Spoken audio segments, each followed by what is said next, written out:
Your book, what you'd call your book. I'd call it, I'm glad I went this way. And you say that there's nothing you change in your life. Nothing at all. I think that my experience has been good for me, and I hope good for the people I'm with. But no, I can't see any reason why I would want anything changed. Would you change where you were born and raised on the prairies? No, No. not a bit of it. Yeah. And I've in thinking about being born. Yeah. So you hear a lot of people say, "Well, it was fate," and I don't go for fate at all. No. Things happen. My dad came to Swift Current in 1885. From Scotland. Yeah. With his parents. Mm-hmm. And some brothers and sisters. Mm-hmm. And they settled in Swift Current, but left for Moose Jaw when the Vale Rebellion was threatening. Oh. And then it was from Moose Jaw that the cattle were brought up to the ranch on the Saskatchewan River, and Mary's house. Oh, yeah. The old stone house. The Goodwin? Goodwin house. Yes. Yeah. Yes. And they brought cattle up from Moose Jaw to start up their little bit of ranch there. And my dad came back to Swift Current with his parents, who were getting pretty old, and he had them with him until they died. Mm-hmm.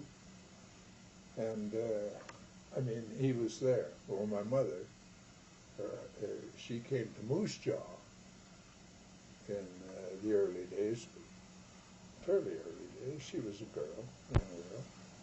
And she came from where? It came from Toronto, but the family originally came from Newfoundland. They'd been there from Ireland, believe it or not.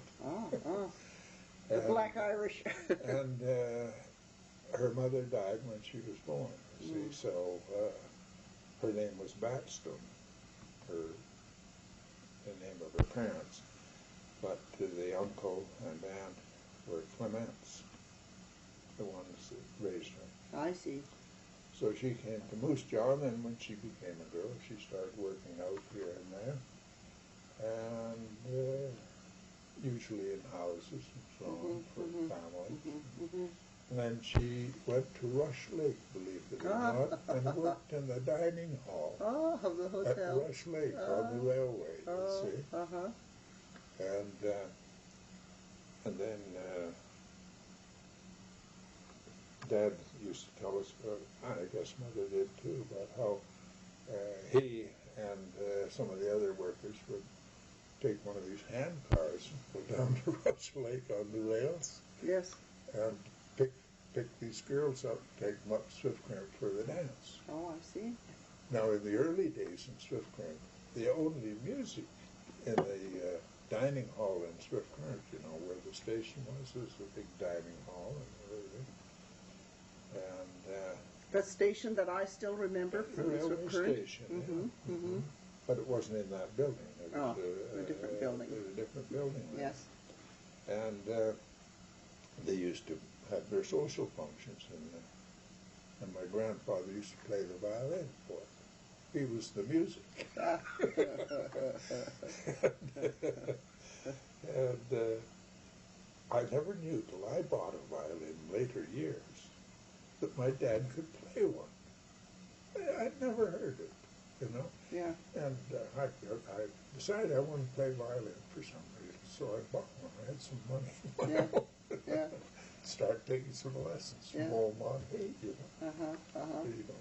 Yeah. But I was trying to tune it up one time. It's in the house, Dad picked it up and says, "Let me see it." So he tuned it up and started playing. First thing he played was The Devil's Dream. Real abstract. Yeah. But you see, now they met. That wasn't fate. No. He could have met somebody else. She could have met somebody else. It's just chance, really. chance. Coincidence. Chance. Before, I just want to ask you, you said that your mother was raised by people called Clements. Yeah. Now, that wasn't related to Carson Clements? No, or no, that no, family. they were Eastern Clements. Yeah. Ah. And her family, too, included the Horwoods, who were architects and designed the Hudson Bay stores in Vancouver and Victoria and so on. And there's still some. I've met some of them in Toronto when I've been there. Yeah. A brother of my mother lived there for a number of years after he went back from the prairie, and he took me around and introduced me to so many of them. I told him to quit. But yeah, her father came and got a homestead in Moose Jaw, but he actually was a carpenter, and he did all the finished work on the University of Toronto in his, with his helpers and so on. And everything was made by hand. Yes. All the woodwork, the trim and everything was, the moldings were all done with their hand equipment. And then he decided he wanted to go west. So that's how they came up there. This would be her adopted family? Yeah, her adopted. Yes. Yeah. So when did your mom and dad marry? What year did they marry, Ken? Do you know? Got me there. Well, I suppose it was, let's see, he went to work he worked on the 76 ranch for quite a while, he and Bill Brunye. And they quit one day because they got a little mad with the manager, and Brunye went and started his ranch out there. I never looked back. And my dad went and worked for the railroad. Yeah. Became a railway engineer. Well, you were born in 1910, so did you had I had older? my two brothers, happens to be another 4 years older than I. So, they'd be around, let's see, he was 8 years old in 1985. I mean, in 1885. Yes, 100 years gone by. In 1885. So that would be 77. So he was 15 at the time, wasn't it? Let's see. Yeah, by the century end. Yes. He'd be 15. So I suppose it'd be somewhere in around 6 or 7. Very young. Yeah. So you had two brothers older than you. There was Bob and Lance. Yeah. And then two sisters. Three sisters. Three sisters. Yeah. 3 sisters and another brother younger than me too. I see. So who all is living of those? Just now? the girls and I. Really? Yeah. I'm in the middle. I had two brothers older and 2 younger. Ed too. My brother Ed. He died early. So did George. Bob died later. But I seem to be the average. You know. So you went through school in Swift Current? Yeah. Right from the beginning on the south side, where I finally became principal of the school.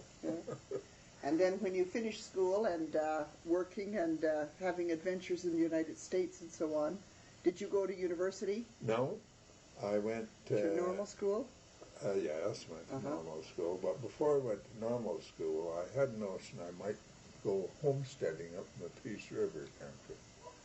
So after I went back, you see, when I came back from the States, yes, I finished my classes off at the high school. They gave me a key to the science lab, and I did the course, did all the stuff required, and then I wrote the exam. But I had failed the English, so I did that.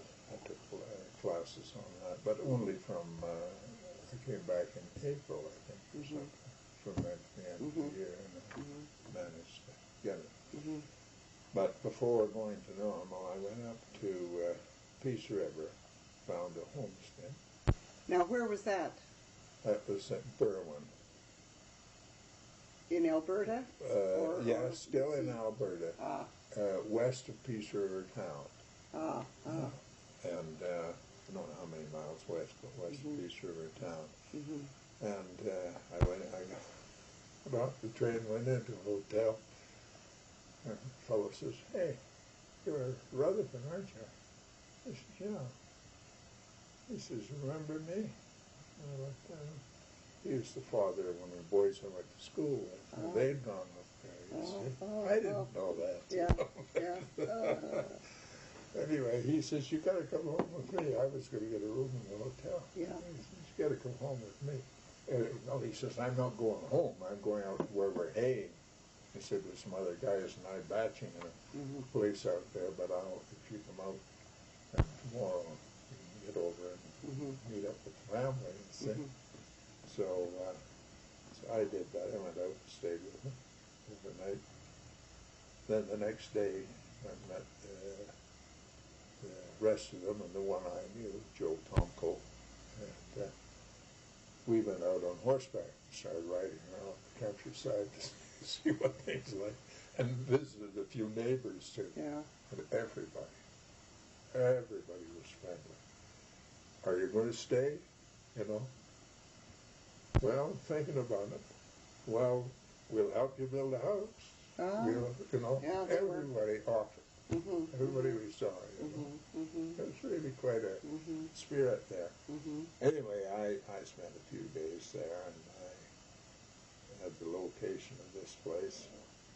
It looked like a nice place to build. I think it had a nice bunch of trees right in the center of a section of land, and part of it was on each quarter, you know, big tall trees.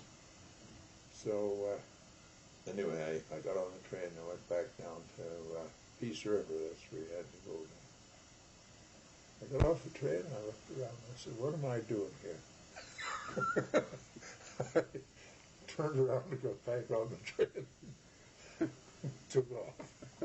I never went back. No, never went back. I went home to Swift Current and said, "I'm going to go there." I'd thought about it before, you know. I'd thought about going there. And some of the others were. I bring back silence was going. And so that's what we did. We went to normal school. Where'd you go, in Moose Jaw or Regina? Moose Jaw. That's where I went to many years, a few years later. 1941 I went to normal school. I've been doing a lot of teaching by that time. So when you got through normal school, where'd you do your practice teaching? I did some in Moose Jaw and some out in the place where I taught first. Which was? Donleyville. East of Swift Current, 25 miles. Ah, east. Jim Donnelly came from there. And Pat and a whole bunch of Donnellys there. They had red Donnellys, black Donnellys, and the gray Donnellys. That's right, the way they distinguished them. Now, what town was that near that I would know? South of Herbert. Oh, yeah. South of Herbert. Well, sort of between Rush Lake and Herbert and South. And, there were 30-some kids in the school, and it was... Did you have room and board, or did you have a teacher? I boarded with Pat Donnelly's. He and his two sisters. None of them were married. They had a house there. Jim used to come out every weekend and played. What was the popular game then? Well, on the weekend we always played the bridge. Bridge or whist or whatever. Bridge. Bridge, yeah. Bridge was the goal. Jim was great. Card player. Anyway, I boarded there the first year. And the next year I was married. You were young then? Yeah, I was young. How old would you have been when you got married? I guess I was 20 when I went to the school. I was 21 now. I turned 21. And was your wife from Swift Current? No, she was from there. From there? Yeah, but she had been away. She'd gone to school in Regina, Luther College, I guess. And she was also nursing in Moose Jaw at the time, at the Grey Nuns. Anyway, she came home and we got acquainted, and she decided not to go back. So then you had, what, 2 children? Gary was my first boy, and then we adopted Gordon. Yeah. And we were both smoking. This is a strange little story. We were both smoking. So I said, well, look, we're having this baby. We should not be smokers. Now, how did you know that? Well, I knew it would be a poor example. I see. You know, I wasn't thinking of of health. Not that part of No. it. I knew it wasn't good for you, but I smoked anyway. I'd become a fairly heavy smoker, I guess now. But I just quit. And we both quit. It wasn't until a few years later that I learned my partner was smoking on the side. That's kind of bitter, isn't it? It was bitter. Yes. 8 years I've been smoking. And then we were on a trip to the coast one time, and somebody wanted to try an American cigarette, so I gave in and did it, and I was away again. Just like I got to the coast and got lamps to get me cigarettes from the Navy, 10 cents a pack. I know. I just smoked them like straw. Yeah. So you taught at this school in Donnellyville for 4 years. Mm-hmm. And as I told you, we had about 30-some kids, and they were from grades 1 to 9. And it was a good bunch. I enjoyed it tremendously. We organized things and went to field meets and morgues and things like that, And the kids had nothing. I'll tell you, it was just the beginning of the Depression. Yes. And what I think of in those days is how at normal school they drilled into this idea of teaching kids about good diet. Yes. Should have a fruit, an apple, an orange every day, and so on. And I get out in this school, and here are some of these kids coming with an old syrup can with porridge in the bottom of it, and some milk on it. And that's their lunch. But I'm going to get up and tell them they should have an put up a poster, an apple a day. I know. Not I. When did you get sort of interested in politics, Ken? Before that. Really? I think I heard M.J. Coldwell speak first time in Mead Path, Wilbur Simons and his boys, and another fellow and I who'd worked on building a stone barn for Wilbur, went down to Mead Path, and Coldwell was flown in by a friend of his in Regina. This was before the CCF. He was organizing labor, and the labor and farmer organizations were getting together. So he was doing a lot of traveling and speaking in the country, and I was about 17, I suppose, around that age. And I guess it was the summer after the high school thing. And we went down to Needham Bath and heard him, marvelous speaker. And ideas that just suited me fine. See, all I'd ever heard about, well, I'd been to meetings with my dad. And what was your dad? My dad was nothing. That's where I learned the words unmitigated gall and hypocrite, and words like that was from him. But we always went and listened to him. How would he have voted, do you think, Ken? I think he might have, if he knew two people who were running, and he thought one of them was better than the other, he probably would have voted vote for for man. him or not at all. Yeah. I think most of the time not at all. I see. Yeah.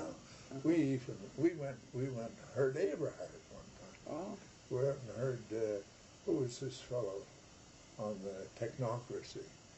Major Douglas? No. No, one of his disciples. Oh. I can't think of I it. don't know. But anyway, and I got a lot of literature. I had a call by one of them at the house. Anyway, that's when I got interested in this. When I could say it, really, I thought I should be doing something, And I did. As soon as the CCF was formed, I started distributing literature in the school district. When were the CCF formed? 35, I think. In 1935. Yeah, it was 34, 35. Yeah, something like that. Yeah, I was still out there in the country. Anyway, Dick Link, Dick Link had the men's clothing Yes. store in Swift Yeah, I Current, know the and name, he used to yeah. work in Lake Hawk's drugstore Oh, in yes. the early days. Mm-hmm. He and his wife and Hazel used to come out and visit us out at the school district on the weekend. And Hazel would practice her public speaking. You see, she was going around speaking on CCF as soon as it got going. Yes. And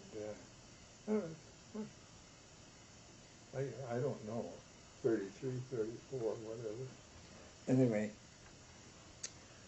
they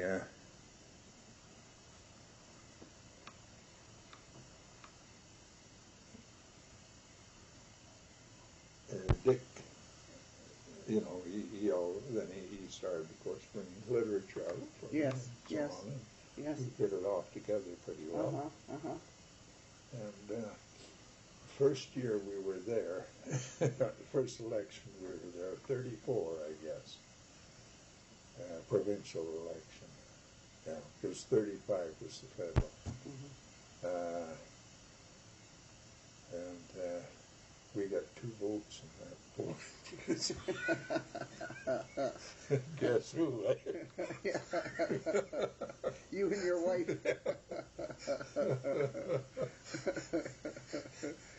But in 44, I always keep track of it. In 44, it was overwhelming. Really? Oh, Really? yeah. Yes, yeah. Well, anyway, I was moving into Swift Current then in 35. I'd done my 4 years out there. You wouldn't believe the conditions that teachers had to work in. Well, I remember, Ken, it was very bad. I don't think it had changed very much when I was teaching in 1941. Not much. No, I had to do the janitor work, and I got $60, but half of it was promissory notes. Yeah. And the old stove that I had, it had no grates to try and keep the school warm in the wintertime. It was terrible. How much wages did you get? I got $60, and of course half of it was promissory notes. Yeah. Now so the $60 was for the teaching and the janitor work. I got $5 for the janitor work. Oh yeah. $5. Yeah.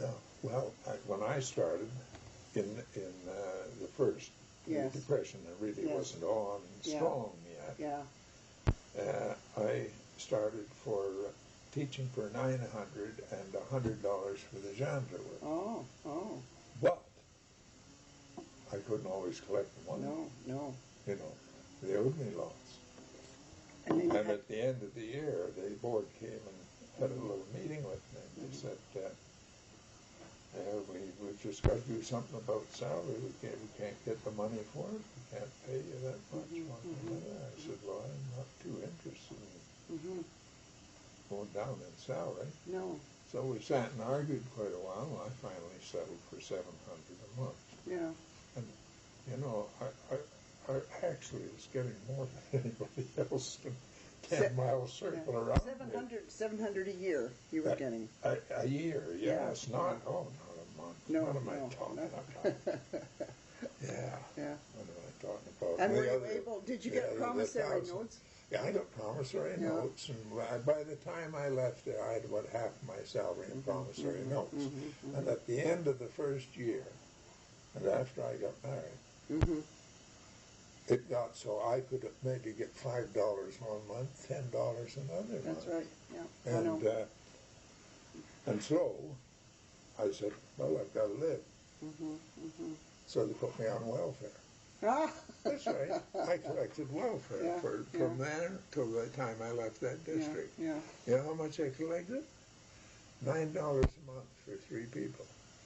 And Gary had to be raised on carnation milk. Now that bought a case of carnation milk and maybe a few cents extra. Yeah. Yeah. And they get $5 or $10 from the board, you know, and that's the way we live. And the odd neighbor, of course, who killed a beef, would give us a roast, or, you know, that sort of thing. But just imagine those conditions. Yes. Do you think they'd ever get anybody to do that again? There'd be a revolution. It could I hope be. so. It would I hope be. so. Yeah. I hope so. But And the fact is, you know, that the teacher wasn't living that much better than the pupils. no. You were living at the same level I was. Yeah. You know. Yeah, that's right. You know. And I mean that I don't object to. If we were all living well. Yeah. Yeah. I know. But now, after finishing those years there, and I worked hard for that district. When the kids got through grade 10, I got them that far, through grade 10. But the district itself was opposed to going that far. But they didn't want any grade 11 lessons. So these kids came to me, there were about 4 of them, and they said, can you help us? We can't afford to go to Swift Current or Harvard or anywhere else for grade 11. Well, I said, I can't do it in school time, but I'll do it after school. So from 3:30 till 6 o'clock every bloody day, I taught those kids for grade 11. And I had taken Latin. They had to have a language. I couldn't learn the French. I didn't learn Latin very well either, but I was able to learn it fast enough to keep it. And that's what we did.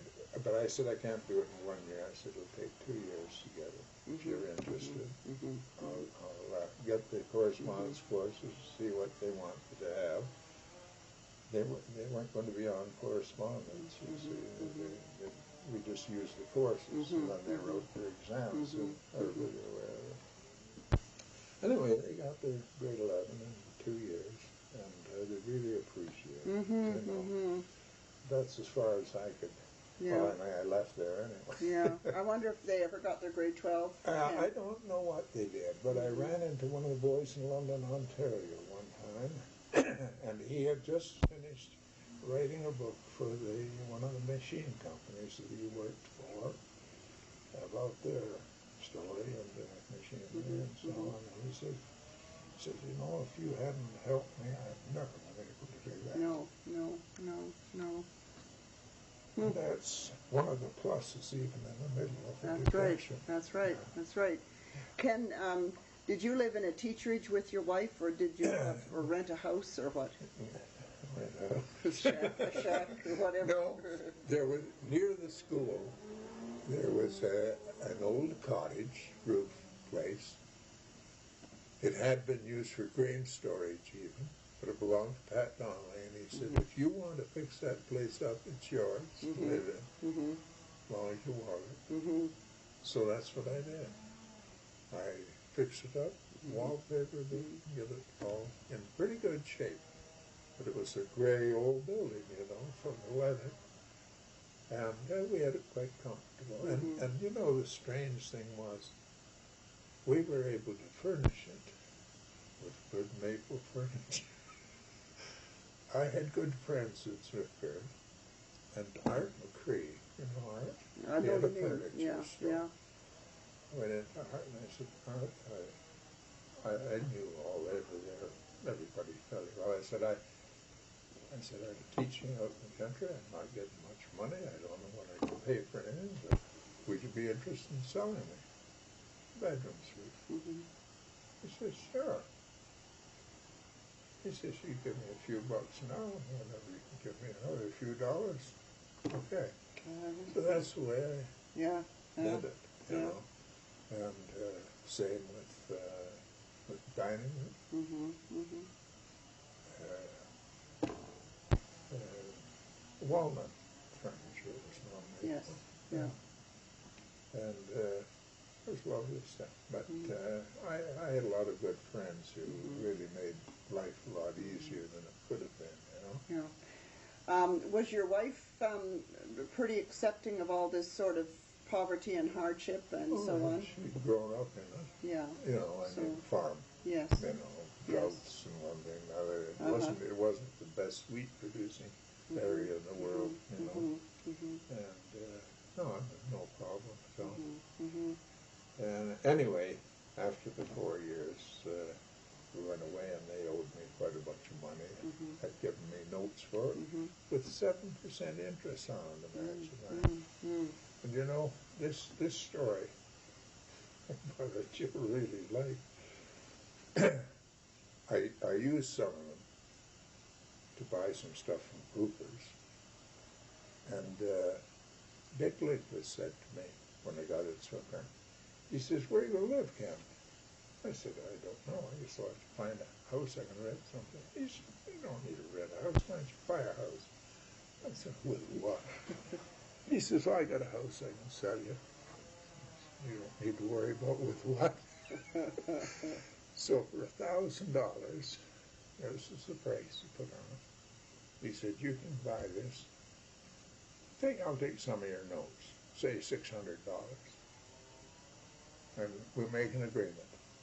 If it's not paid by the time you get the other paid off at $15 a month," I was going to be earning more money, of course. At $15 a month. If it isn't paid by then, he says, "I'll give you the notes back and you can just pay the rest off same way." That's what happened.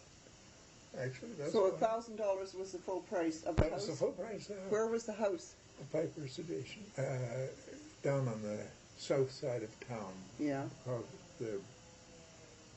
over the bridge? Over the bridge. Yeah. Yeah, and just down there in the little yellow house, lovely house. Complete, you know, it had formal dining room and living room, separate, 2 bedrooms, bathroom, kitchen, big kitchen, big pantry, storage shed, basement under it with central heating. $1,000. For the rent I'm paying a year now in Victoria, I could buy 16 of those houses. Isn't that something? Isn't that? Yeah. It shows you how crazy money has gone, you know, and how it means so little anymore. You know? Anyway, I had quite a bit of this stuff left, and finally they got to the point where they're going to pay these off with government grants. So I said to the school board, "Well, things are a little better for me now. Forget the interest on this money. I'll take the principal." Yeah. So, okay, they send in the request for the principal. The board said the government sends them a check, and they turn it over to me, minus the welfare I had received. Ah! That's one of the reasons I'm not very happy about Liberals. Yeah. Oh, chintzy. Oh, chintzy. Isn't that? Yeah. We were the teachers were the only people who ever paid back welfare. You know, everybody else didn't have a job. You got the help. Yeah. And what do we do? Working for peanuts. Yes. And they do that. Yeah. Oh, as a matter of fact, at the end of the first year I was on that welfare in the school term, then they cut off the payments for July and August. Well, you should have seen the letter I wrote to Richard about that one. I got the money. I said, "What in the hell do you expect me to do for the summer? Go fishing or something?" Picking berries, yeah. Well, I always found a little job, no matter what kind of a job. You get a few bucks, you know, for the summer. This Donnellyville that you talk about, Ken, Was it, would it be a place like Fair Hills or Whitehall or what have you with the school and just farms around, or was it a bit of a village? No. There was no store or no village. It was. No, just a school. It was a district, really. Yeah. No, just a district. So then, when you left there, what year would that be? 35. 35, and you went into Swift Current. Yeah, in Swift Current as vice principal at my old school. On the south side. On the south side. What was it called? Oman School, after old John Oman, who lived up on the hill there. And so you went there. He gave him the property, I guess. So you went there as vice principal, and how long were you there, Ken? Well, I don't know. I went from vice principal there to vice principal at Central. I see. Then I went back there as principal.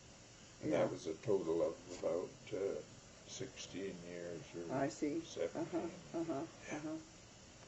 Were you ever principal at Central? No. No, I was vice principal. And then what years were you mayor in Swift Current? From 1944 to 52. I was alderman for a couple of sessions or so before that.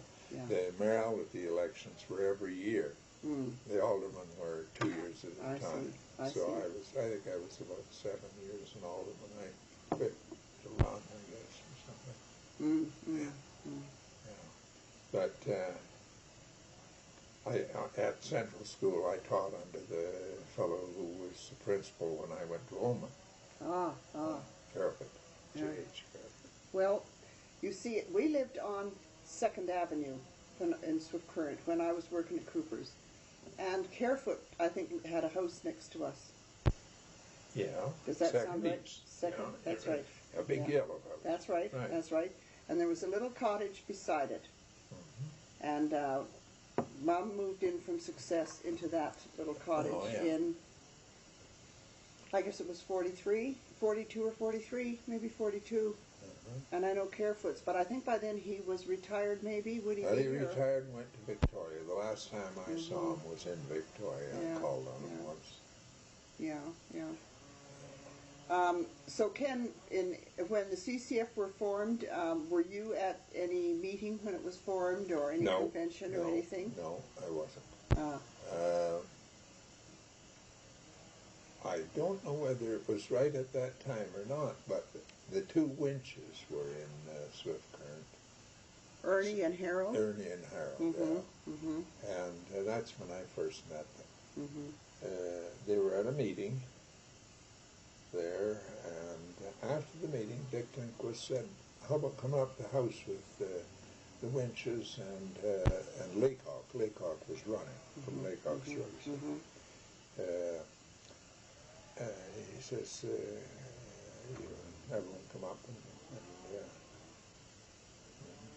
she and Edith, his wife, could get together, and the men would have a chat. I see. So we had a good evening. And of course it worked out that Laycock and Dick and Ernie, that's the oldest. Yes. They said they were sort of clustered in one corner, and Harold and I were over this other little distance away. Harold says, who is that guy? I says, that's J.G. Laycock. He's the candidate. Oh, I know he's the candidate, but what does he do? I said, he owns a drugstore. He says, what the hell is a guy like that doing in an outfit like this? I reminded them of that once or twice since I've been in B.C. Betty and I were driving them up to Dawson Creek one time from Prince George. And that's the first time I'd seen him. Harold came very close to being premier. Very premier. He should have been. Should have been. Would have been nice. And it was very disillusioning to him that he wasn't. When did you get really actively involved then in politics, Ken? Oh, right then. Right then, eh? I never stopped. I started going out speaking, and so on. I spoke with Tommy Douglas and Lockie McIntosh and all sorts of people, and Grace McInnes in that on Central Avenue across from the Lyric Theatre, Oh, you yes, know, in yeah. the old machinery thing. We had a meeting there one night, Mm-hmm. and I was asked to do the preliminary speaking and to introduce her, so I did. But I was doing quite a bit. I was teaching up at Central at that time, by that election, the C-44. This was after the thing had been going for quite a while, but I'd been out speaking. When did you say you became mayor? In 44. 44, and you were alderman a couple of times before that. Yeah, several times. Did you run at all as a candidate in the Swift Current area? In 53, yeah. And it's one of the reasons, I guess, I got fed up in Swift Current. I had resigned, of course. I resigned from the hospitalization thing, you know, the Medicare plan. I was vice president of that, and president of the hospital board. I resigned from that and stepped out of the mayor's job at the end of the year and said, I don't know anymore. That's when I ran. And, you know, I had heard all my life about the crooked work in elections, but it was the first time I'd really experienced it. I don't know if I ever told you. No, you haven't, so. But it's just unbelievable. The fellow who was responsible for the one case we actually caught them red-handed at had been the choir master in the church I went to. You know, yeah, And, you know, I always considered he was a friend. But now, was he liberal or conservative? Liberal. Liberal. Oh, yeah, it was liberal. It was Jimmy Gardner. Oh, yes, was being rolled out that time. Yes, yeah. And anyway,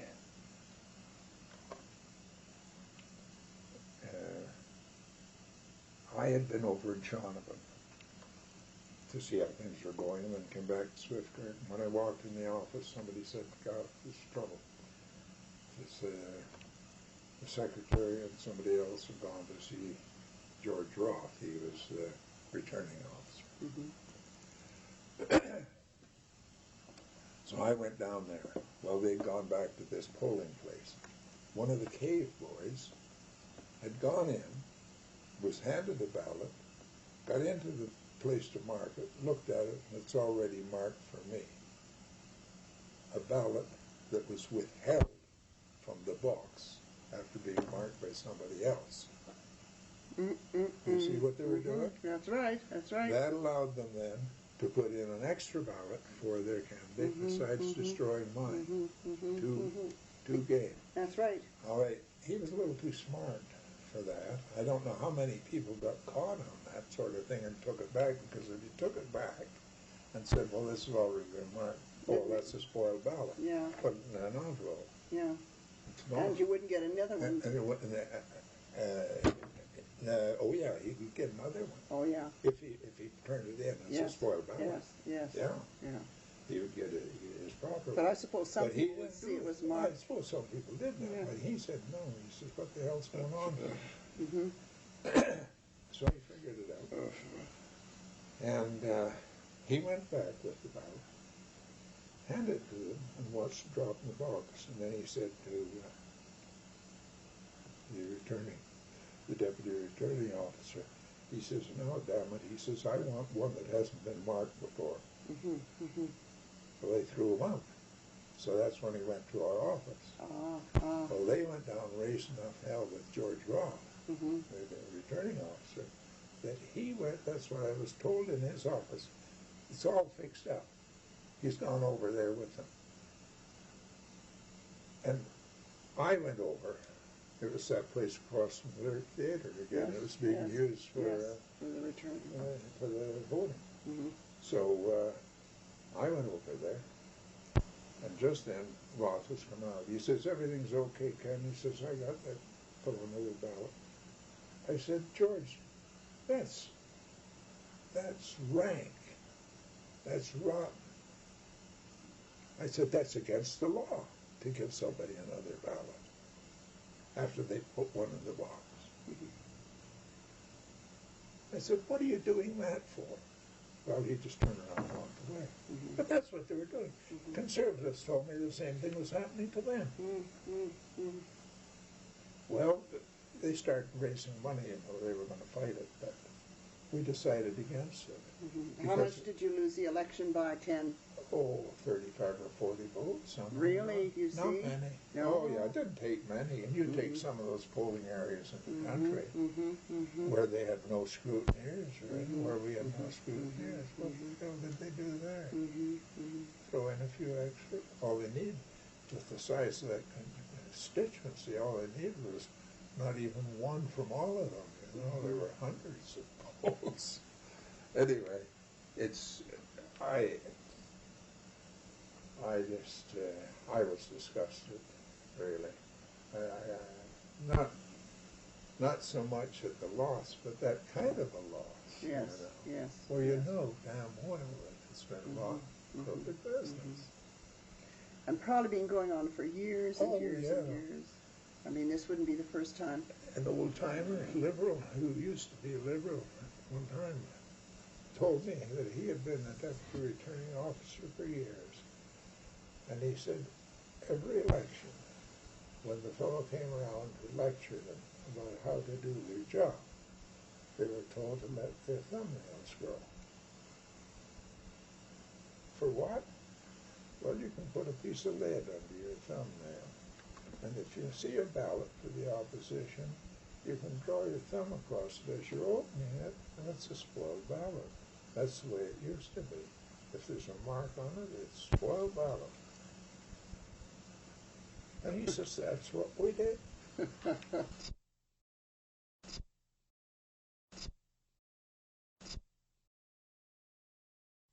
the farmers union. After this election? After this election, yeah. At least I applied for it and was given it from the office in Moose Jaw.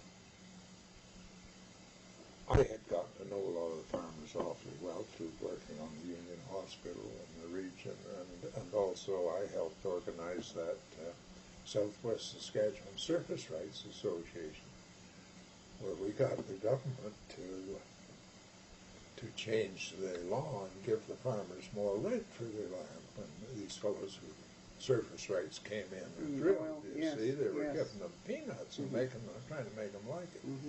Anyway, we got this, and we went to Regina and met with Minister of Labour.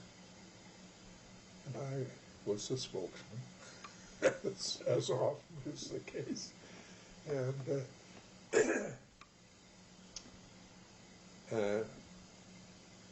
at one point, this lawyer for one of the big oil companies said to me, he says, all your organization wants to do is to gouge the oil companies for all they can get.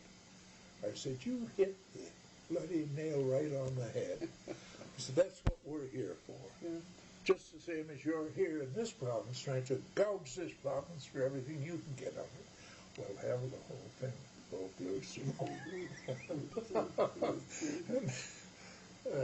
I can't think of his name, the minister anyway. He says, gentlemen, he says, we might as well quit this meeting right now. We can get together later. So that was the end of that. But that meeting. would be a CCF government. Oh, yeah. CCF Oh, yes. Yeah, that was after they started mining oil there. You see, that was in around 1950, 51, you know. Ken, tell me about getting involved with the health thing in Swift Current. How did that start? Well, because I think Swift Current was a pilot project, wasn't it? I've got to tell you a lot of convoluted stories to get to that. That's all right. I don't mind. I don't mind. Well, anyway, I had been a member of the provincial council for quite a few years of the CCF, and was president of the local association, so I was quite involved with everything. And at the convention just after the election, we had the final meeting at the... Now, what year is this? 40, it would be in the first half of 44, probably. This is right after the CCF got in.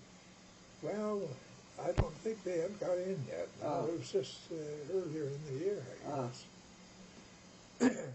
Anyway, I don't think so. I may be a little off on that. Doesn't matter. History. But the thing was, we had this convention in Moose Jaw, and I was co-chairman of the panel on health. And the other fellow did the first part of the meeting, and then I did the last part, and I had to deal with all the resolutions from the floor and so on. And one of them was that there be a deterrent charge. That is so much a day in the hospital, cash out of pocket if you get the service. Now, somebody in the party put that motion in. I was thinking about it one day, and I wondered if they did that to clear the air, if somebody did that just to make sure that everybody was on the same beam, or whether somebody really thought that. Anyway, as any meeting, you give everybody a chance to speak who wants to speak this way and that way. Well, at about this point in the meeting, Tommy came in the room, and he says to me, he says, what's happening? I said, we're dealing with resolutions. And I said, this one calls for a deterrent charge of so much a day. So that would be like a user fee or something. User fee, yeah. That's right. That's somebody thought, well, that'll keep people from being, just going because it's free. Sure. Well, anyway, we soon, Tommy got going on it. He got his chance to speak. I thought it's one of the best speeches I ever heard. Anyway, when we came to the vote, it was unanimously defeated. But, so, then, you see, I'd been out talking to a lot of meetings and one thing or other, and my students at school knew this too, and they started asking me questions. I said, well, I won't answer anything till after the election's over. And I said, when it's over, you can ask me all you want. So that was fine. The day after the election, walk in the morning, and our whole class stood up and applauded. A whole bunch. Yeah. And you know who they were.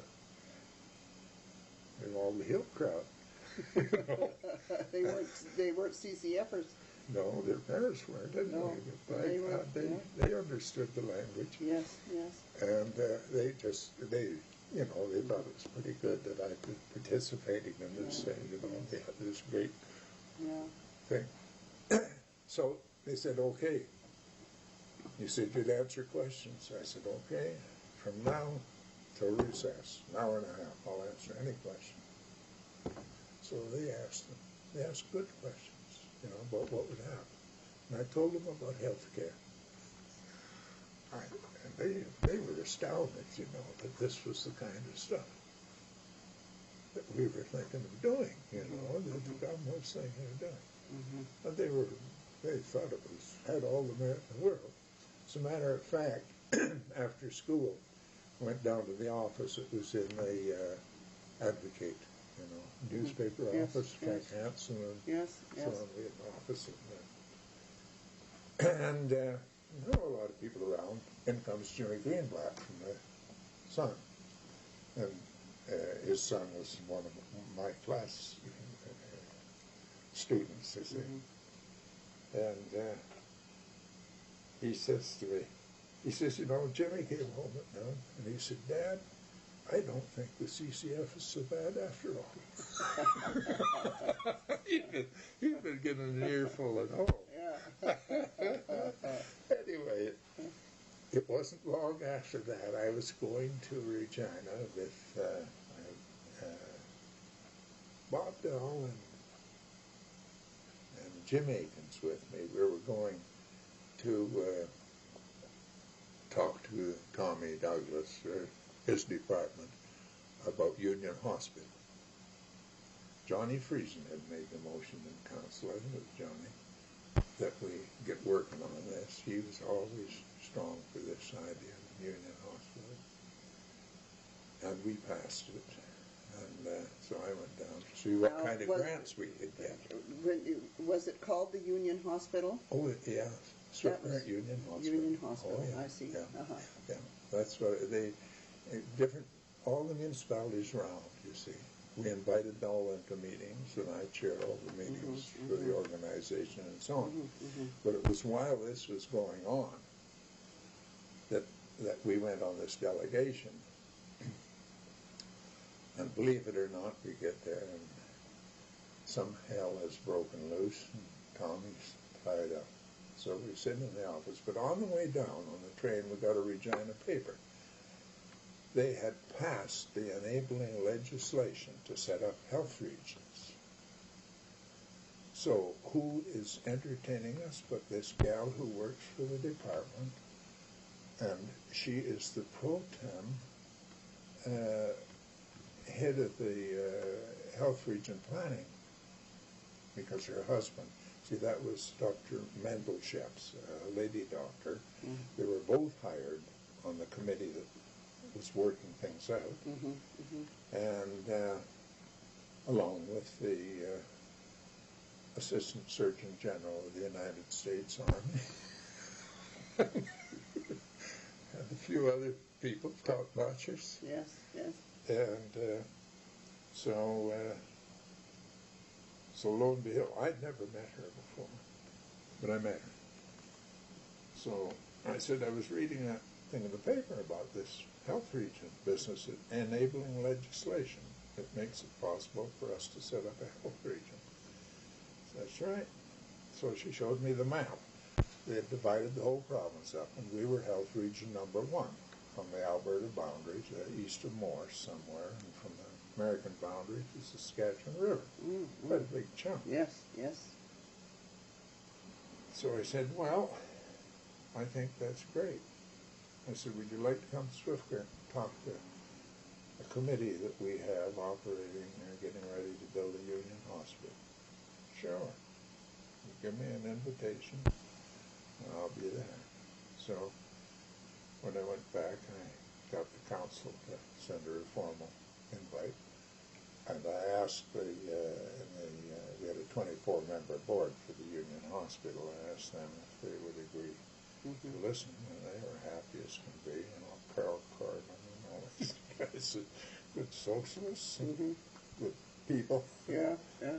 And so we got her up there.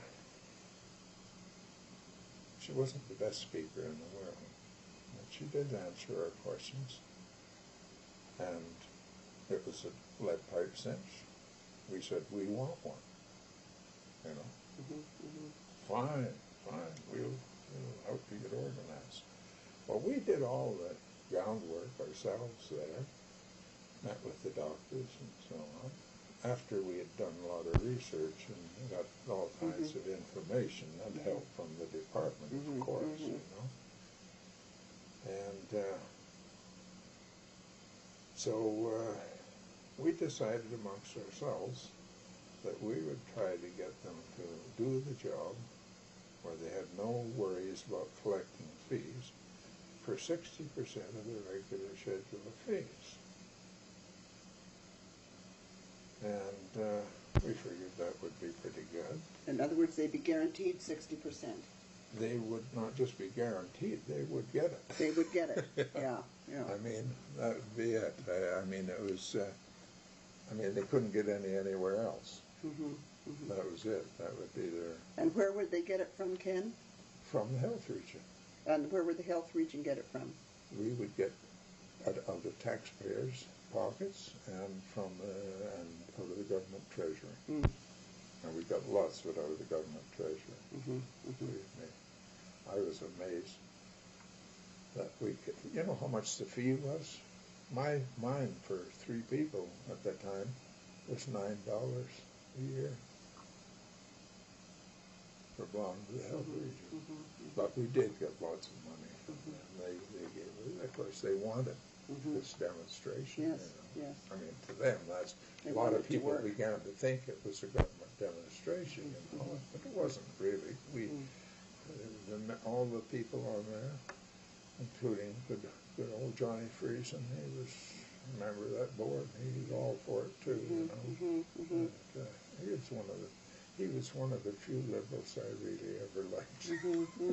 Yeah. And anyway,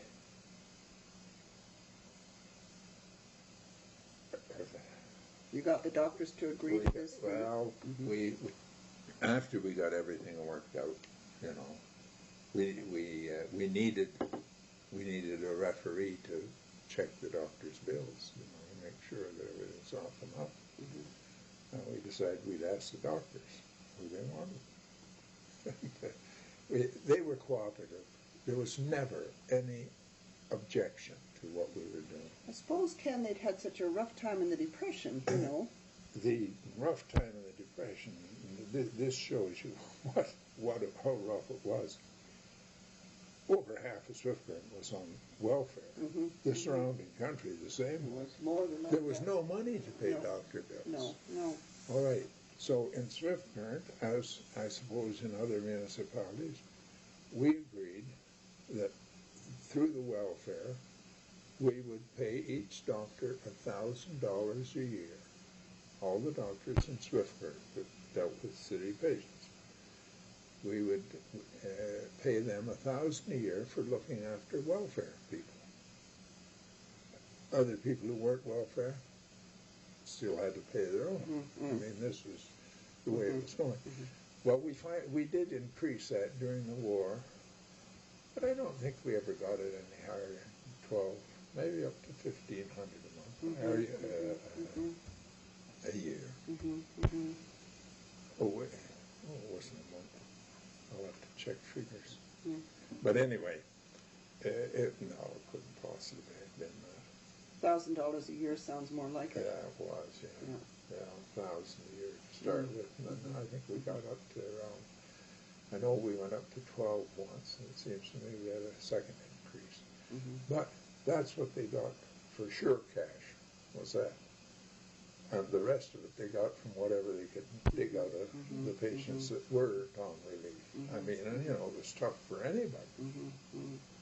Luckily, I had no worry about paying for it. I don't know why doctors were so generous with me, excepting it was still the same doctors who had been the CPR doctors, you see, when I was a kid. And if I went to them, they'd charge me.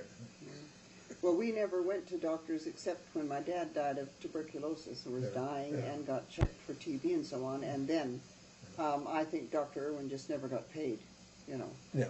Because I don't think that in the Village of Success there was any arrangement made for medical. Well, this was it, you see, and I guess this was one reason why the doctors were so cooperative. This looked like big party coming up, Yeah. And it was. But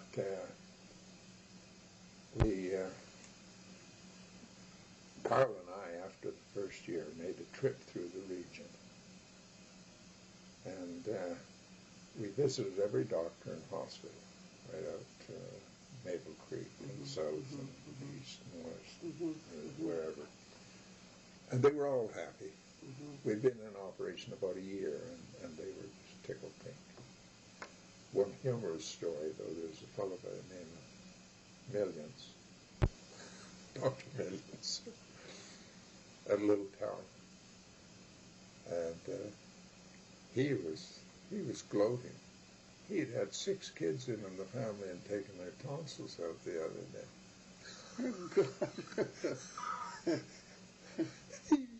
He told us about it. Yeah, there's some more money than he'd made for years.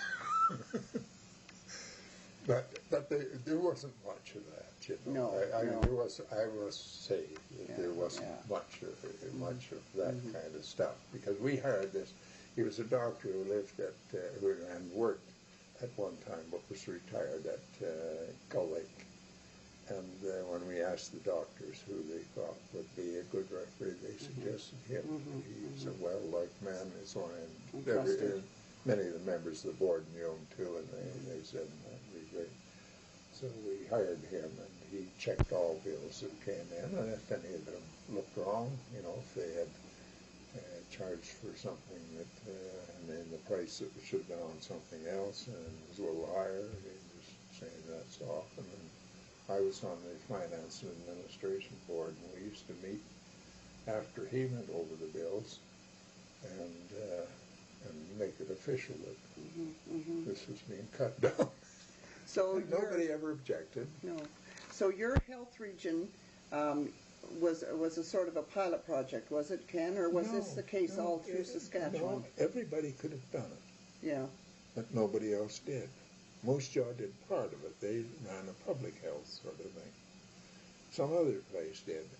But I imagine that after we got going, that the government felt, well, they've got to wait for Mackenzie King, who had been promising to participate, you see, and it never would until, you know, finally they did do something, didn't they? But, no, it was not set up as a pilot project. We asked for it. There was an enabling legislation, and you the took advantage of legislation it. said you can do it. Yeah. Yes, and so you took advantage of it. And even after they put in the hospitalization for the whole province, we still looked after our hospitalization and everything the same way. There's no changes made in the region. We were given that privilege until the later government got in there, and I guess they changed things around a bit. But anyway, I lost track of one or two things. When did the hospitalization come in, Ken? Do you remember? It was, well, we had that in at least by 45. You did, eh? Yeah. I think it was 45. So then, in other words, people paid a fee, an insurance fee, and that was compulsory. Yeah, that was compulsory. And when we had the vote on it, over the whole area, right out the one I described there, I'm not sure. It was somewhere between, I thought it was close to 90%. I don't know. But, it sounds reasonable, doesn't it, for a thing like that? You see, when I came out to BC, the hospital insurance system out here was just in chaos. I think the premiums were high, and there was a transient population, and you know, half the people weren't covered by hospital insurance, and you know, it was a mess. Yeah. That didn't occur in the Swift Current area. Never. No. As a matter of fact, we went further than the present day Medicare plan. We had a dental plan as well for kids. After we got the Medicare going. Oh, I was telling you about that other thing. Yeah. I get sidetracked. That's all right. Anyway, about seeing those doctors. They had two things they were opposed to. Or no, one thing. Definitely against everybody we talked to. We had hired a fellow on the recommendation of somebody in the department to be a pathologist. You see, to study the tissues and give them reports on their operations. And nobody liked him. They said if they read everything that he wrote, they would never do anything else the rest of their lives, because he wrote a book for everybody. He was a fellow who had a law degree, and then he got this pathologist, his medical degree, and so on. And so Carl and I said, well, I guess we've got to do something about this. We fired him at the next meeting of the board. Yeah. He was hard to shut up, but we did. Carl didn't like doing things like that. And he knew I would if I had to. Yes, so he said, "Can you take the chair?" Yeah. I told the guy why we were doing it, what these doctors thought. I said, we can't have that kind of an operation going on. That's all. It'll spoil everything.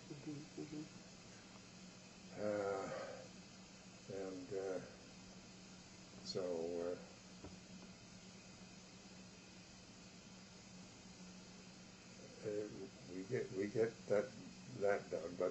trip, we got down to Cadillac or somewhere. We found out that there were some doctors who were not inside the region, who had found out that we were on this trip, and they left word with these other fellows that asked us if we would come over to their area and have a meeting with them. Well, we met them in a part that was in the region. We met them in Gravelburg at some doctor's home there who agreed to call the meeting. So they came in and they said, "Now, we bring a lot of patients into this region from outside, and we'd like to belong to the region if you could push the boundary out." So we did that too. We went back to the meeting and reported that, and everybody was agreeable. We wrote the department, said, "Well, the boundary pushed it out to here and there. No problem." Did it. Took some off of moose jaws region. And I didn't finish up the idea about that bargaining with the doctors after we got everything organized so that we were going ahead. We said, "All right, now we gotta get this thing settled with the doctors before we go a step further." So we met with them in the city hall and talked to them about it. Told them that we wanted to, in view of the fact that they were going to be getting cash for everything, we wanted a reduction in money. I was still chairing the meetings before we appointed Carl as president. And well, they were agreeable to that. They wanted to. They wanted about 80%. Well, we wound up 70, halfway, you know, and they were happy. They had more money coming in than they ever had for years and years and years. Probably never had that much coming in. But then after we got that going for that first year, we said, "Well, now we got to do something about the kids' teeth."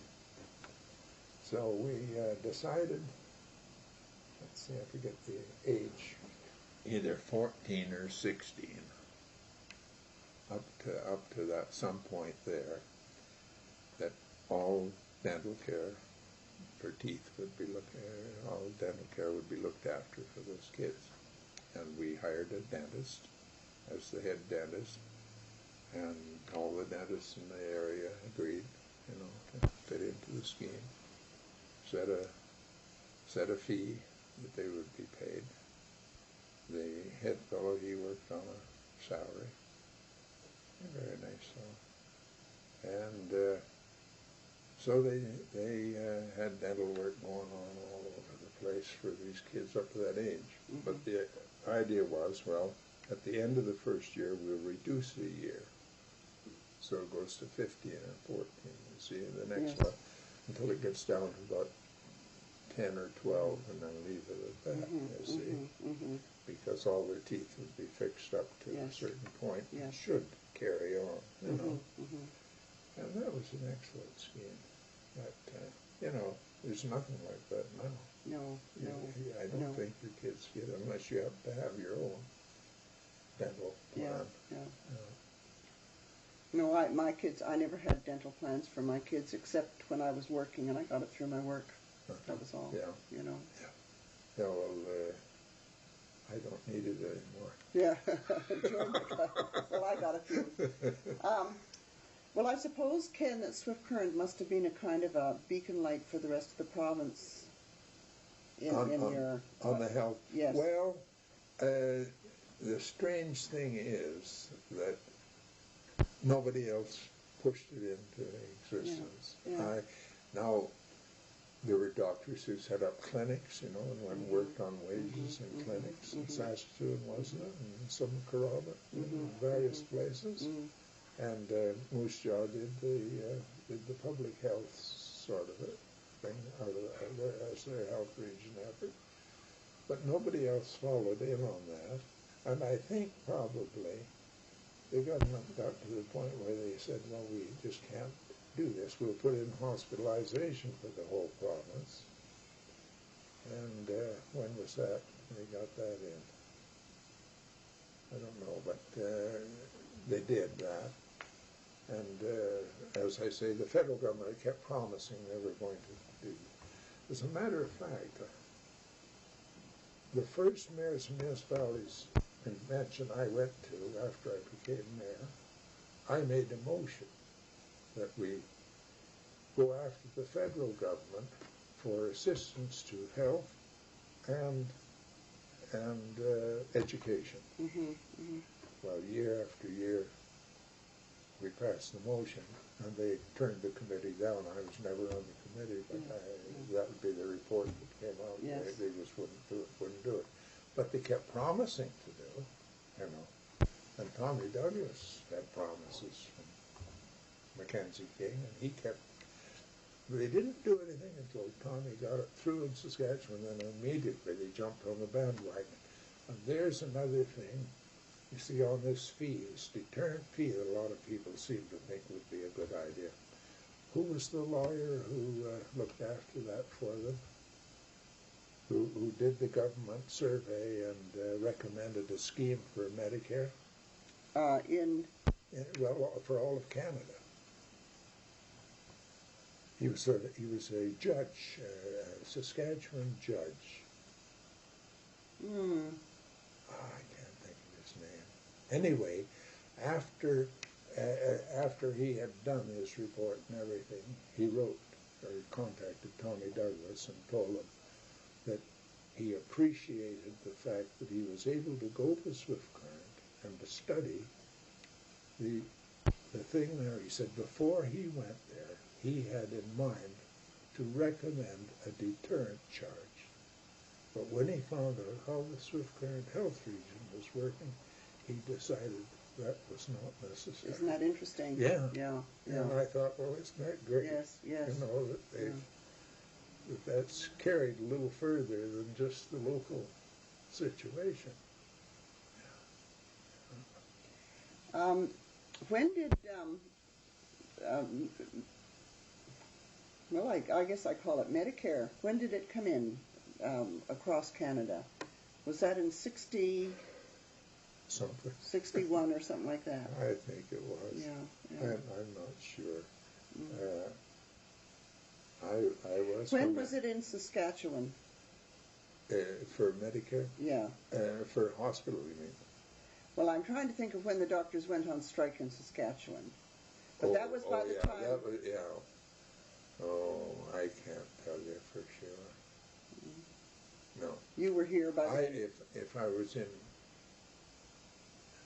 I don't have any of my books with me. I was going to phone, what's his name? He has some of them. The candidate. Yeah. I loaded him a bunch of books. Yeah. But I could look those things up and get all the dates. Now, I want to get this straight. The Swift Current Health Region, what you did was to arrange for the doctors to get a percentage of their fee. Yeah. And they would get it through insurance premiums paid by people and grants from the government. Grants from the government, yeah. And then you did the same for dental care. Yeah. And what about hospitalization? Hospitalization was complete for everybody. We paid the hospital bills. Yeah. Through every hospital. Through the region. Through the region. Yeah. And when they put the provincial scheme in for hospitals, they left us the same way. Yes. But we just handled all the region hospitals same as before. Yeah. And we had certain grants allowed for each of the things, you see, for hospitalization, for Medicare and whatnot. How soon after the enabling legislation, Ken, did you have all of this in place? Well, we were within a year, I guess. Really? Yeah. Oh, yeah.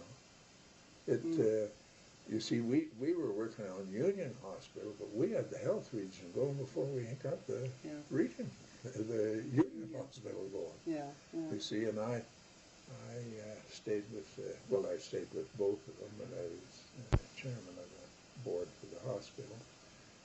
You understand how a Union Hospital works? No, no. Oh, well, all the surrounding rural municipalities from your area, where you came from, and all up the line. We had, I think it was 24 people. Well, some had two. Swift Current had two, Johnny Friesen and I. And they get together and decide they want a Union Hospital. So they build one. Set up a board and run it. That's all. And everybody pays their share. Like we worked out, we did most of the work ourselves. I'll tell you, my arm was sore from signing debentures. we raised the money, excepting for grants we got, you know. And we divided it up according to the value of the taxation of each participant, each municipality and the city. Now the city had the big share, of course. When did you set up the Union Hospital? Well, we were working on it before we started on the health region, but it was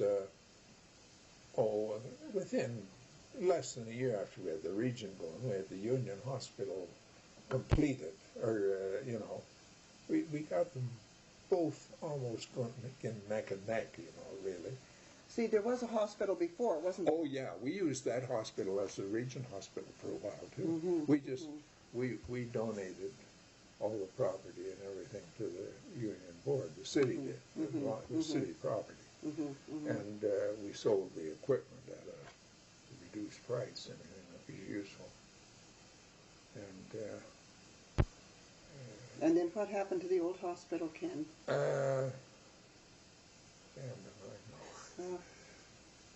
Some of it, I don't know, did they ever use some of it for nurses' residence or not? I think they finally built a new my dad was in there before he went to Capel. That would be in 37. Oh yeah. Yeah. Oh yeah. Well, you see, it was 44, 45. It was I don't know, must have been 40. Well, anyhow, Ken, what were your other interests at this time besides the health thing, from a political point of view? You mean within the city? Yeah. Within the area. Well, we had, you see, at one time the city of Swift Current had, for those days, $1 million debt, much of it compiled by dishonesty. Oh. For example, that street that went down in front of the Health Region building and in front of the Healy Hotel didn't have street lights on it. It had standards there for the future. When they put in the sidewalk and the paving, you see, they were going to have it for the future. They borrowed money at least 3 different times to pave Main Street and never got it done. Well, they finally had to put somebody in jail over some of this too. But I didn't realize that Swift Current had this.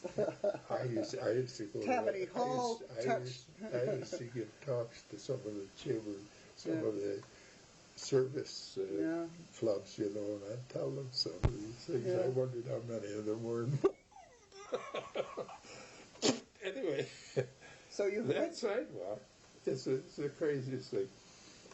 You see, here are these lap stands. I see them there for a good part of my life standing there. Well, finally came the day when we get the region building down there and everything, and we got to, you know, get the street lit up properly and get the lights and so on. So the idea was all they had to do was connect it up and away you go. It wouldn't work. You know why? Here's a light stand right here. It's sidewalk. This little chamber at the bottom where you can go inside and work on wires. You know, there are wires there. coming from this way and this way.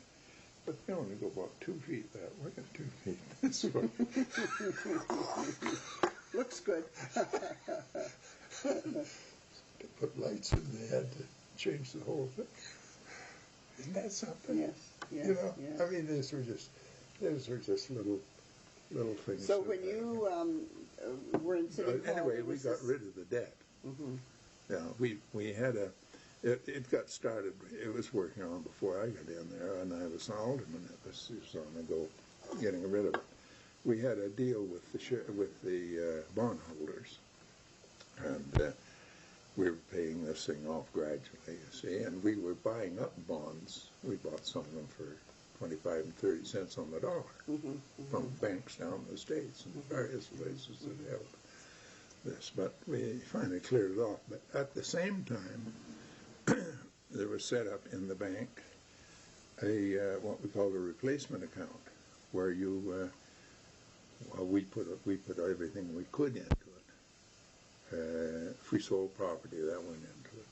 If we received payments on jobs that had been done before out of the fund, like the usual thing for municipalities to do a project, charge the property owner so much a month, and to pay off the debentures. And so we put that money in, and we never borrowed money to build anything. Only one place we came close to it, and that was when we were building the new high school. I had done a lot of groundwork with Woodrow Lloyd to get the money for him. He was Minister of Education, you know, and the city had the responsibility of building buildings for the high school, not for the elementary, but for high schools. That was the way it was done in the province, I guess. And so we wanted to build this thing. The school board had been thinking of moving in some buildings from the airport, you know, the air training base. We didn't like that too well, so we decided it should be a good building, and we got a good plan. Ken Black drew it for us. And some of the aldermen were a bit worried about where the money was going to come from. I said, we can handle it.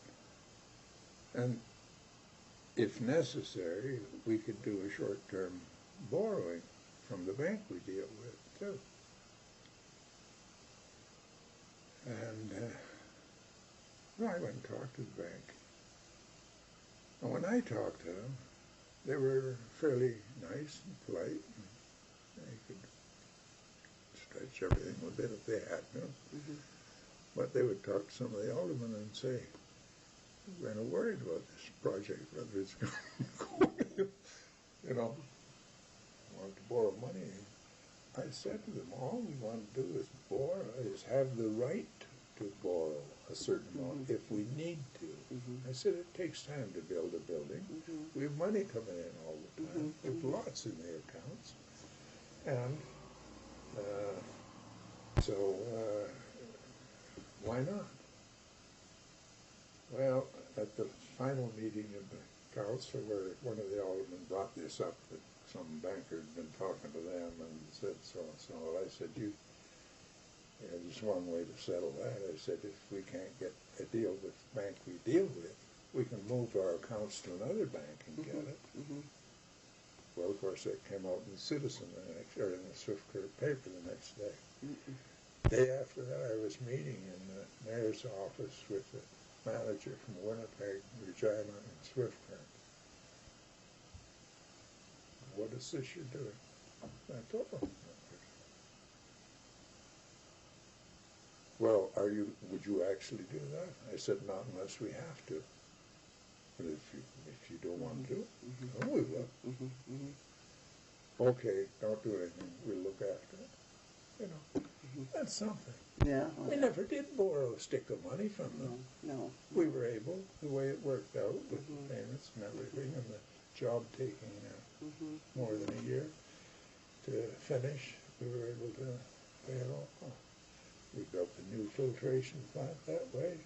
We built the new sewage disposal plant that way. and for the hospital, for the Union Hospital, our share of it, we bought debentures out of that account for our share of it, and we sold lots of debentures too. Now the fellow who ran the stock exchange there, he handled the debentures gratis, to help the hospital. And lots of people, the donations that came in for furnishing wards and everything, it was really tremendous. There was only one thing that really, well, it was no stickler really too much, but we had somebody working for the place who had kind of sticky fingers. And I was asked if I would meet with him and the seller of some equipment for the hospital to discuss purchase of equipment. I was offered a bribe. Now, he didn't say a bribe. No. I said, all you have to do is let us know. We put out the bids, just let us know what your price are, and consider your bid. Well, I'd like you to have an idea what our equipment is like, and so on, and all the literature they have. And he said, I said, how much is it going to cost? Well, he said, so much. And then there's a premium. I said, what's the premium for? Oh, well, when we do business with somebody like you, we feel it's a good idea to give them a little premium for their trouble. So, mention, bribe. Well, I found out that this guy was not only doing that. One of the merchants told me that he was buying stuff for the old hospital, and that he'd making a deal for buying blankets for the beds. And he said, no, he says, I'll take all the blankets from your firm if you just make sure that for every 12 the hospital gets, I get a bonus one. So this storekeeper tells me this down on the street one day. And one or two other things came up. So at the Union Hospital meeting, told the members about it. They said, fire him. So, unpleasant thing to do, but what can you do? Yes. He could put you in an awful spot. Oh, yes. I mean... You could end up in jail. Yeah. Well, I mean, even without participating. Or your your reputation ruined, Yeah. So I had a little talk with him, and I said, they don't want to create any furor or anything. Just be glad to say goodbye to him, that's it. So he took off. Came to BC. Next thing I know, I hear he's secretary of some municipality. I wonder if he wasn't finance minister under the Soap-Creds or something, I think we're at the end of this tape. You do run into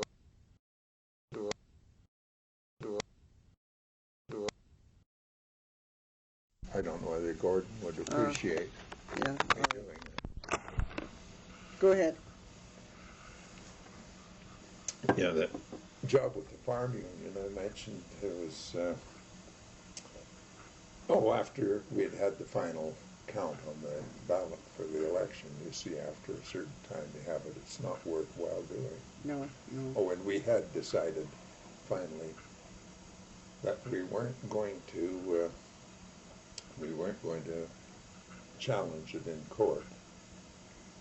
One of the reasons was my own, that we had spent several $1,000s for that one against Jimmy Gardner. And our lawyers said you don't stand a chance in the world. The judge looks at the ballots and he says, that's for Jimmy Gardner, that's for, who was it, Gladys Strong, and so on. And you can't challenge it. No. So you got it no doesn't evidence. matter whether there are erasures on it or marks or anything else. And then he came out with the ruling that he thought that somebody connected with the CCF party had done these erasures in order to try to make it bad for guys. Imagine that. Yeah. Now, what evidence did he have for that? For God's sake, I don't know. Well, I think that one of the ballot boxes, when they found out things were going wrong, one guy maybe did.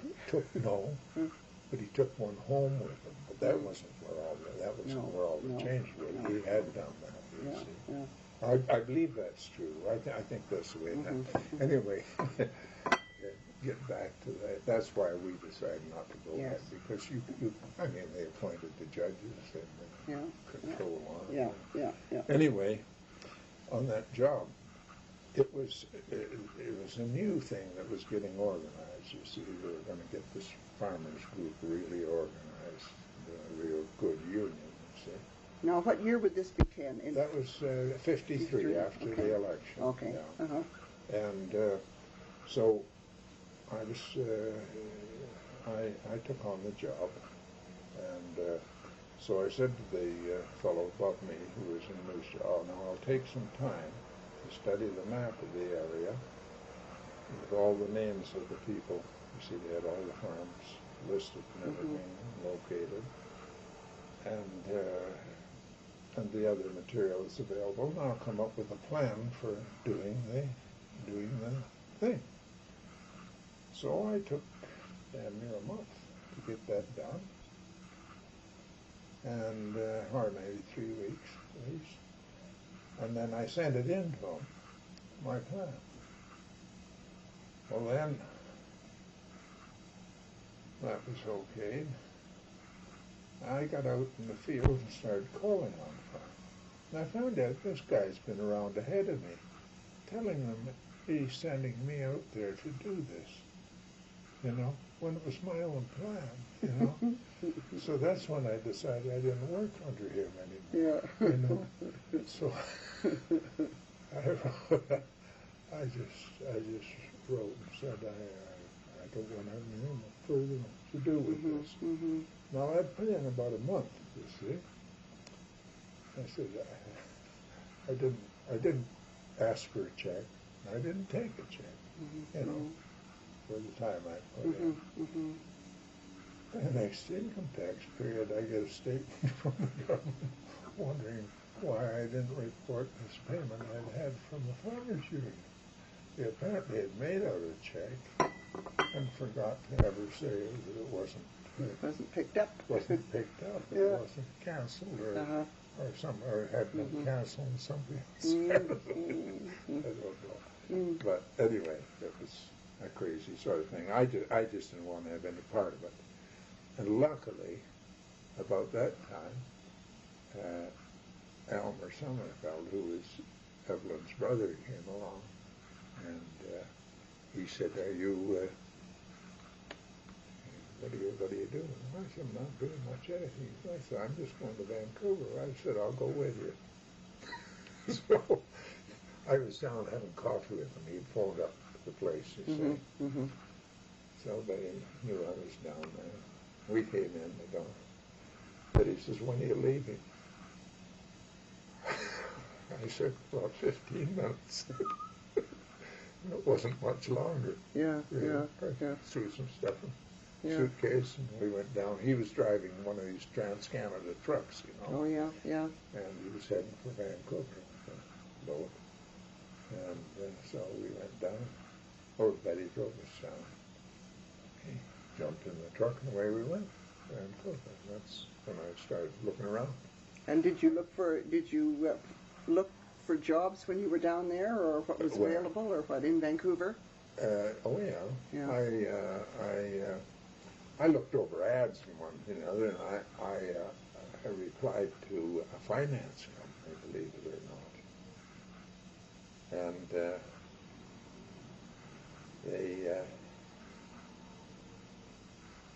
they wanted to have an interview. another set up for a certain time, and I began thinking about it. Why would I want to work for a Oh, no. Doesn't sound quite that's desperation to do something like that. Yeah. And so I said, what the heck, I'll go see what's on in the school line. So I went to the chief inspector's office and talked to him. Mm. So he said, yeah, there are always vacancies coming up, one to another. And he said, give me a little time and I'll look everything over and see what might be suitable for you. So I went over to Victoria and saw Gary. He was, he had been in the army, you see, for a while. Mm-hmm. And so I was over there for a day or so and then went back up to see the guy again. Yeah, he says there's a couple of places north, one in Prince George, and if you want to be principal of a school, there's one in Blue River. I said, how big a place is Blue River? Well, he told me.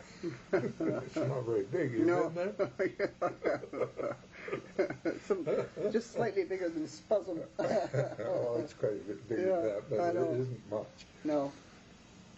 So anyway, the money there was $1,000 a year more than here. So anyway, I phoned Betty Swift Current. I said, well, no bright teacher you get. I said, there are 2 jobs. One in Prince George. I think it was, what, 5,000 or 6,000 that time, wasn't it? 6,000? Yes, yeah. Like around that. 5,000 or 6,000 when I came. Yeah.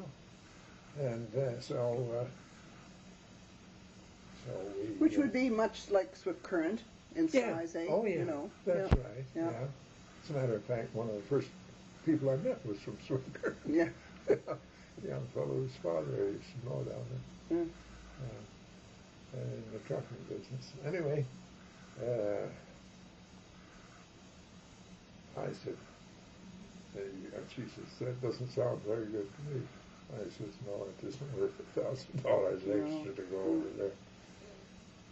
So I told the fellow I'd take this. You know why I came up, why there was a vacancy here? Our good friend Ray Williston's wife was quitting because he was going down to Victoria to be the minister of force. And she had been teaching at... Oh, yes, she was teaching at the Duchess. Yeah. Well, it wasn't Duchess, it was Prince George Junior Senior High. Yeah. The only high school there was. That's right, that's right. Now, was Betty working at the hospital in Swift Current at that point? Yeah. So she threw up her job? Oh, and, she picked up and came. And where did you live when you first came here, Ken? Right across the way here in that motel. Oh, really? For a short while. Yes. Part of a month. Yes. And then we got a house a couple of blocks over. There was a fellow going to Hawaii for the winter, and one of the single teachers at the school was living with them. And they asked him if he knew somebody who would wanted to move in with him or into the house, and he'd continue boarding with them. He was a fellow from New Zealand, so we took that on and stayed then.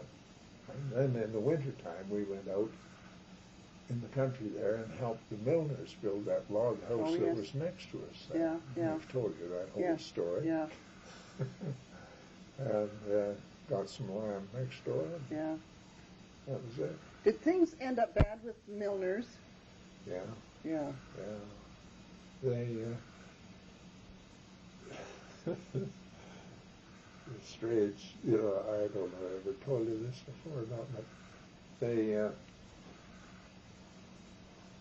all the neighbors were around the day he wanted to put his bridge in. We went in there and did the work for him and everything, and I'd helped him build this house from scratch. I didn't know how to build a log house. He didn't. He knew less. But we built it, and got it so he could move in, and then had to put the bridge in. So we were living in a shack down at Williams. A little wee shack. And, I was going to be building. And Daddy was expecting it.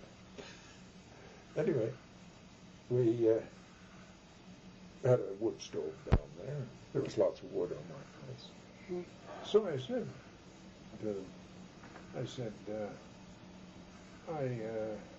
it's just be handy now you got the road in.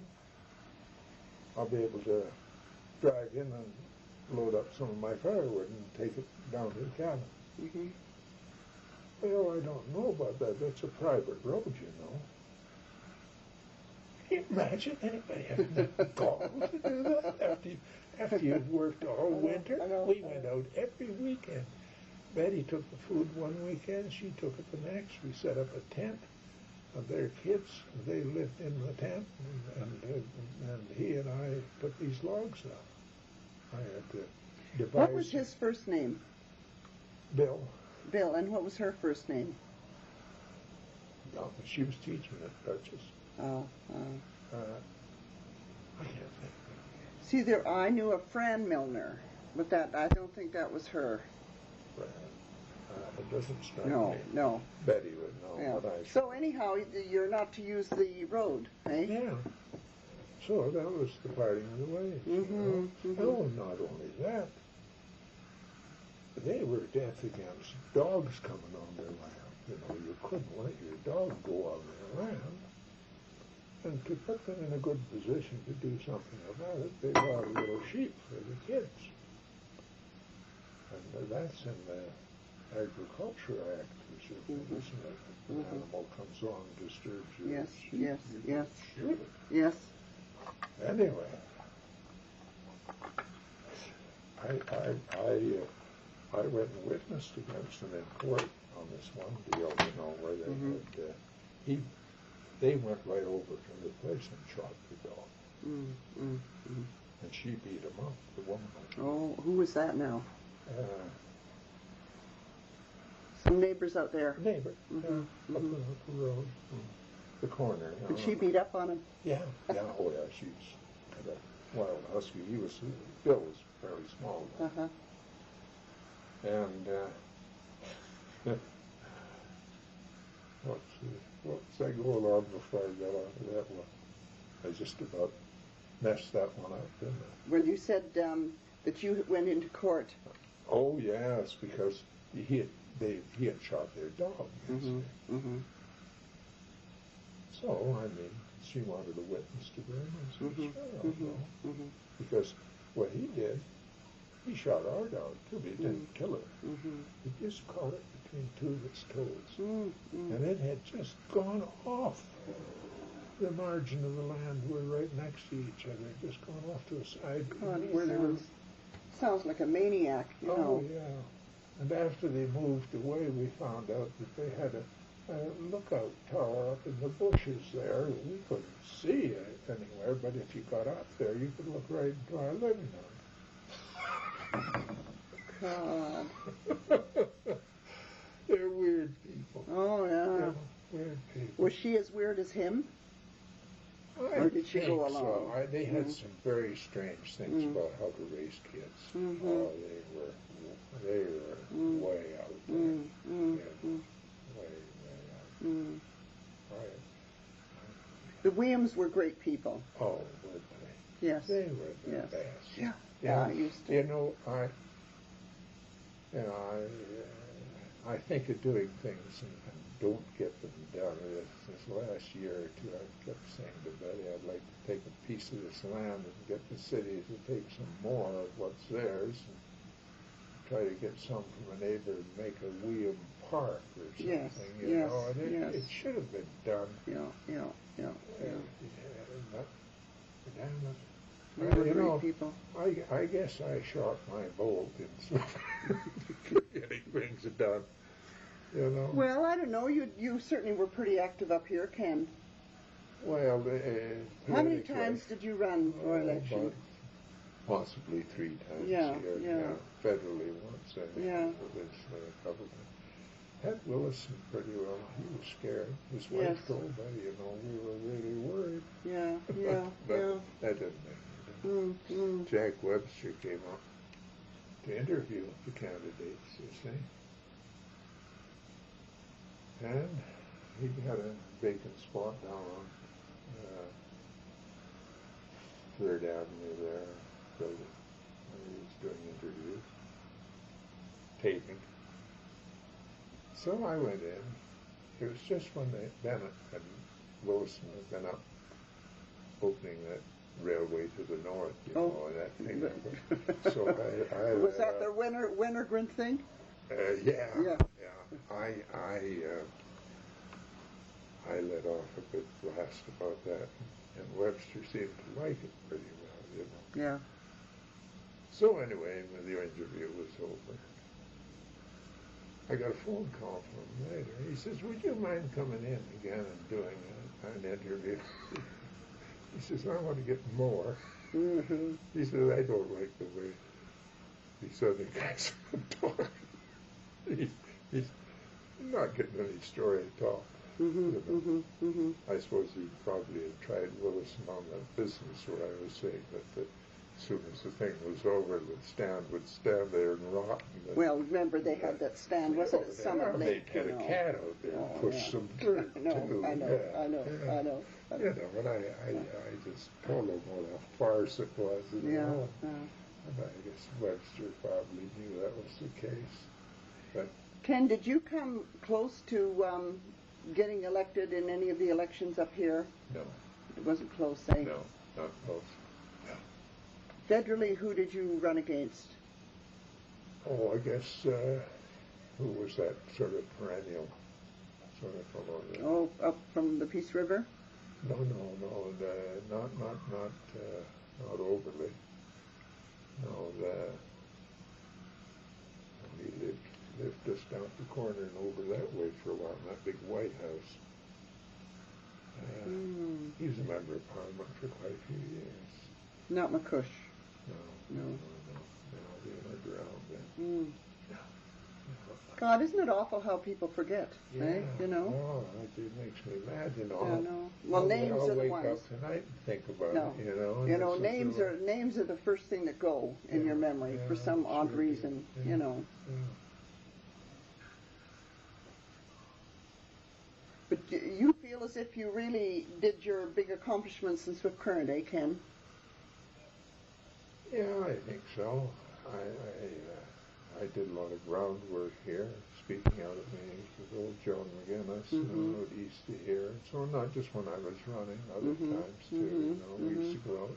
They had a motion picture thing. You'd see it. We used to take out a good film, have an entertainment in a schoolhouse or someplace, and talk. And we did a lot of that. But we worked at it pretty hard, Betty and I, whether I was running or not. The only thing that was a little cheaper for me when I wasn't. Yes. Although now it's gotten so damned expensive supporting a party, isn't it? Oh, yeah. I don't know if it's going to work, someday. How are you feeling about the NDP now, Ken? I'm happy with the policy, with the basic of the NDP. I was not very happy about supporting that Senate deal. I just can't see having a Senate. It's undemocratic. Yes. It's just so undemocratic and waste of money. You didn't vote for the referendum, did you? No, neither did I. I voted against it. So did I. Yeah. So did I. Yeah. I can't compromise my own beliefs no matter what. Who's doing it or wants me to, you know. And we've always had the thing where we're against we want to abolish the Senate. Yeah. It's always been that. I think that was a poor move in some ways. It may be strategically right, if that's what we're after. You know, like some people will say, well, you can't do anything if you don't get elected. You know, but the way things are now, you can't do anything anyway. If you are elected, no. I mean, the mess that the country is in. Yeah. It's just hard to believe, and all this crap they tell you about we've got to pay good wages for the members. If we want good people, you got to pay money for it, you know. Well, what good people ran this bloody thing into debt the way it is? That's right. That's Liberals right. and conservatives. Yeah, yeah. Crooked as the day is long. Yeah. And Feathering their own nest. feathering their own nests and so on. And what I really think is happening here, I think that the powers that be have said to Gretchen, soft pedal it on the trade business. Soft pedal it on that. Put on a show. You got to make it look like a fight, but when the election comes, you know. Yeah. Don't ever get any notion you're going to do it, because you're not. No, I'm sure they've said that. I'm sure they've said to Mulrooney, you're finished. Yes. So you better give all your friends the jobs that you want them to have. And that's why these guys aren't running for leadership. They're going to get themselves in the Senate. Of course they are. Absolutely. Absolutely. He'll look after them all that way. And, then the thing's I wonder if over. the voters are sucker enough, Ken, to put the Conservatives in again. God, I hope. Huh? I hope not. I named the person there. The rest were all appointments. The rest were all appointed welfare people. Now, the cabinet minister was going to come to the meeting and give us a talk. The chief welfare officer of the province gave us the talk first. And his story was that now that the war has started, there aren't so many people on relief as there were. And popular demand isn't as great. And there are many people who are opposed to giving all this welfare out to these people now. The cost of living was going up. Anybody who was on welfare, they needed more, not less. Yeah. But what they were going to try to do was to get us to pare it down to the bone. And it was already there, but I would get a little lower. Boy, the more things change, the more they stay the same, eh? You know? And then we hear all this crap, and then in comes the minister. Can't think of his name. This would be under a Liberal. Oh yeah, This was before the NDP got in there, and so in comes the minister.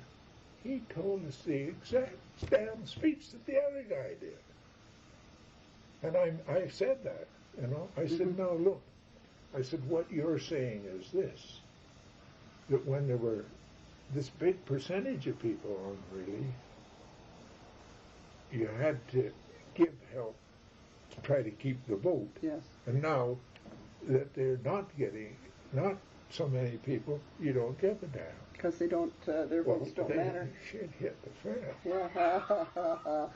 They got mad. Yeah. But I was the only elected person there. They were all welfare people, and a lot of them are. Were there bureaucrats, you mean, or? Well, I know, say the head of the welfare in Saskatoon, Regina, and so on. See, in Swift Current, my guy was with me, but he was always pretty good when I was around there. And I mean, he didn't work on the welfare; he was city clerk. Yeah. And the welfare, and I sent to throw him out of the office one day. He had said to some people on welfare, well, how would you like it? They were wanting some extra help or something. How would you like it if you were back in Russia where you came from? Imagine. So I went into the city hall and I told Ashford that this had been reported to me. He was city clerk. So I said, we better get him in here and have a talk with him. So he came in. So I said, I understand that you told these people, they lived down the street from the Piper's Mission, I said, told these people that they asked them how they'd like to be back in Russia where they came from, what the conditions they would be in. He admitted it. I said, do you see that door over there? If I ever hear another thing like this about you, I'll throw you out of there so damn fast you won't know what happened to you. You know. They're still doing it, Ken. Oh, I know they are. Yeah. And you know, I'm going to tell you this story, but I'm not going to name anybody. Okay. I just can't. Yeah. Ashford said to me one day, he says, we've had a pretty bad experience here this afternoon over welfare. And I said, no, what's that about? He says, well, a couple of representatives came from a store that's been using the welfare checks in a no-no way. Like letting people buy stuff that wasn't food when they had food checks. I see, Let yeah. them buy hardware, piece of tool or something like this. And so when they were faced with this thing, they came over to see Ashford. And they didn't know anything about what he was talking about. They wanted to see evidence, which they did. You got a records. They picked the goddamn stuff up and ran out of the city hall with them. Take it and destroy it. Really? Really? Ashford says, what are we going to do about it? I said, as far as I'm concerned, we're not going to do anything. We can't prove anything. Those guys do that, they lie like hell. No. I said, you just can't. So, but I never told anybody because what's the point, you know, back there, you know, disturb trust in people. I mean, I don't think what they did about the coupons was bad. It was destroying the damn stuff. Sure. Running off with it. Yeah, you know? yeah. Ken, do you know if Alfred Cooper's still alive, or Yeah. is he?